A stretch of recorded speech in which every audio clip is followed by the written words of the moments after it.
আপনারা ইদানিং লক্ষ্য করেছেন যে আমাদের জাতীয় জীবনে ন্যাশনাল পলিটিক্যাল লাইফে একটা ক্রাইসিস চলছে। ক্রাইসিসটা হলো আসলে এই ২৪শে গণঅভ্যুত্থান বা গণবিপ্লবের পরে বাংলাদেশের রাজনীতিতে ক্ষমতা কেন্দ্রিক একটা চিন্তাভাবনা তৈরি হয়েছে। সেই অনুযায়ী একটা পলিটিক্যাল অ্যাক্টিভিটিস চলছে। পাশাপাশি মাইনাস বা প্লাস এ জাতীয় কিছু কথা, কিছু ভীতিকর গুঞ্জন রাজনীতির মাঠে আসলে কান পাতলেই হরহামেশা শোনা যাচ্ছে। তো এই যে সন্দেহ, ক্ষমতার দৌড়ঝাঁপ এবং ভীতিকর রাজনৈতিক পরিবেশ সব কিছু মিলে জাতীয় জীবনে আমাদের বাংলাদেশের রাজনৈতিক অবস্থা এখন যে একটি টালমাটাল অবস্থায় পড়েছে, এটা মানুষ মাত্র সবাই স্বীকার করবেন।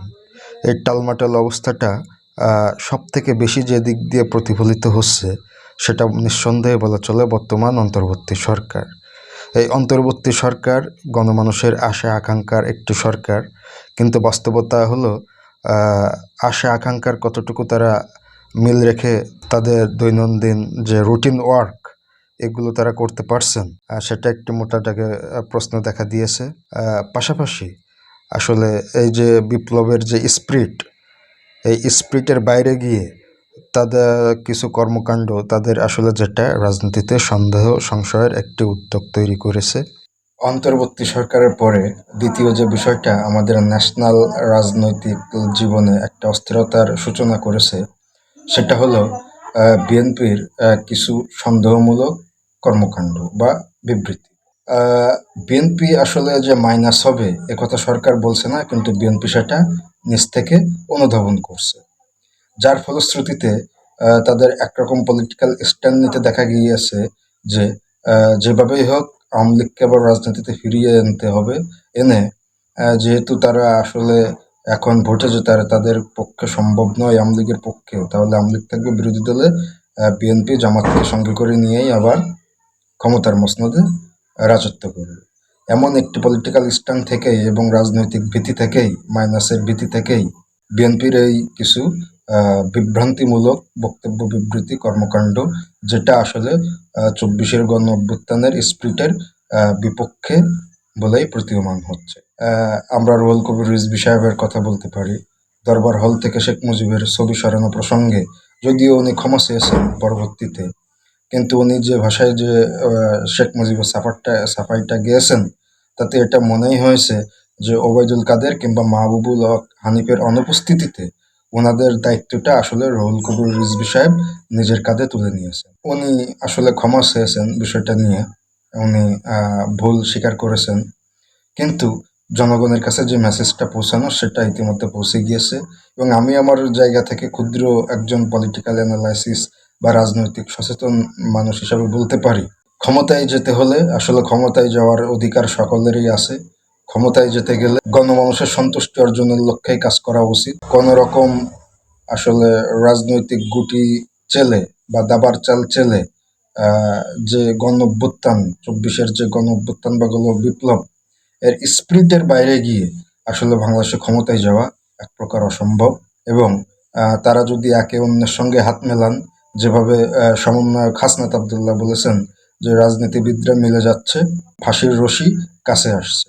অর্থাৎ এ থেকেই বোঝা গেল যে বিএনপির সঙ্গে আওয়ামী লীগের সঙ্গে তো আছেই, বিএনপির সঙ্গেও বর্তমান ক্ষমতাসীন যারা আছেন তাদের একটা মনস্তাত্ত্বিক রাজনৈতিক দূরত্ব তৈরি হয়ে গিয়েছে, যেটাকে ঐক্যের একটি বড় ফাটল হিসাবে অভিহিত করা যায়। এমনটা হলে আসলে ভোটের মাঠে কতটুকু সুবিধা আসলে আদায় করা যাবে আমি জানি না, এটা বিএনপির সিনিয়র নেতারাই ভালো বলতে পারবেন। এবং মূলত এই সামগ্রিক বিষয়গুলো ঘিরেই বাংলাদেশে এখন একটি অস্থির পরিবেশ, টালমাটাল পরিবেশ বিরাজ করছে। তো সর্বপ্রথম আসি আসলে ভীতির রাজনীতিটা কি। ভীতির রাজনীতি হলো বাংলাদেশের সবথেকে বৃহৎ যে দল এই মুহূর্তে, বাংলাদেশ জাতীয়তাবাদী দল বিএনপি আসলে হয়তো কোনোভাবে অনুভব করছে যে বাংলাদেশের রাজনীতিতে একটি মাইনাস থিওরি কাজ করছে, এবং এই মাইনাস থিওরি কাজ করার ভয়ে বিএনপি আসলে শুরু থেকেই এক প্রকার গণমানুষের চেতনার এই বিপ্লবের স্পিরিটের বাইরে গিয়েই বাংলাদেশের রাজনীতিতে নির্বাচনের দাবি তুলতে থাকে। বিএনপি সেই দাবিতে এখনও অটল আছে। তো আমি মনে করি বিএনপি আসলে এটা যতটা না তার ক্ষমতায় যাওয়ার প্রয়োজন, তার থেকে বেশি সে আসলে ভীতিকর একটা রাজনৈতিক পরিবেশের মধ্যে পড়েই নির্বাচনের কথা আসলে বারবার জোরে সোরে নির্বাচনের কথা উপস্থাপন করছে। যদিও এটা দলীয়ভাবে বিএনপির সম্পূর্ণ রাইট, তাদের ব্যক্তিগত দলীয় মতামত তারা অবশ্যই প্রতিফলন করতে পারেন, বাকিটা জনগণের ডিসিশন, সরকারের ডিসিশন ইত্যাদি ইত্যাদি। আমি জাস্ট বলতে চাচ্ছি থিওরিগতভাবে আসলে এই যে বাংলাদেশের যে টালমাটাল যে পরিবেশ, রাজনৈতিক যে একটা অস্থিরতা, এই অস্থিরতার মূল কারণটা মূলত হলো একটি ভীতিকর রাজনৈতিক পরিবেশ, যেখানে বিএনপির মতন একটি বড় দল মনে করছে সে যে প্রক্রিয়ায় সরকার আগাচ্ছে, কার্যকলাপ সরকারের অ্যাক্টিভিটিস আগাচ্ছে, তাতে ক্ষমতার সিঁড়ি বিএনপি থেকে আস্তে আস্তে দূরে সরে যাচ্ছে এবং এটা মাইনাস থিওরির একটা অংশ, যার কারণে বিএনপি সবথেকে সহজ তার জন্য যে ওয়েটা সেটা হলো নির্বাচনে যাওয়া এবং সে তার অতীত অভিজ্ঞতা থেকে মনে করছে এটা যে আসলে নির্বাচন হলে যেভাবেই হোক বিএনপি যে সবথেকে বেশি আসন পাবে, বিএনপি সবথেকে আসন পেয়ে সরকারের মূল চালিকা শক্তি হিসাবে বাংলাদেশে আবির্ভূত হবে, এটা এক প্রকার নিশ্চিত। যার কারণে বিএনপি সহজ সলিউশন হিসাবে আসলে বারবার নির্বাচনের দাবি উপস্থাপিত করছে। পাশাপাশি এই অস্থির সময়ে আমরা আসলে দেখতে পাচ্ছি যে এখানে আওয়ামী লীগ কোনো ম্যাটার নয়।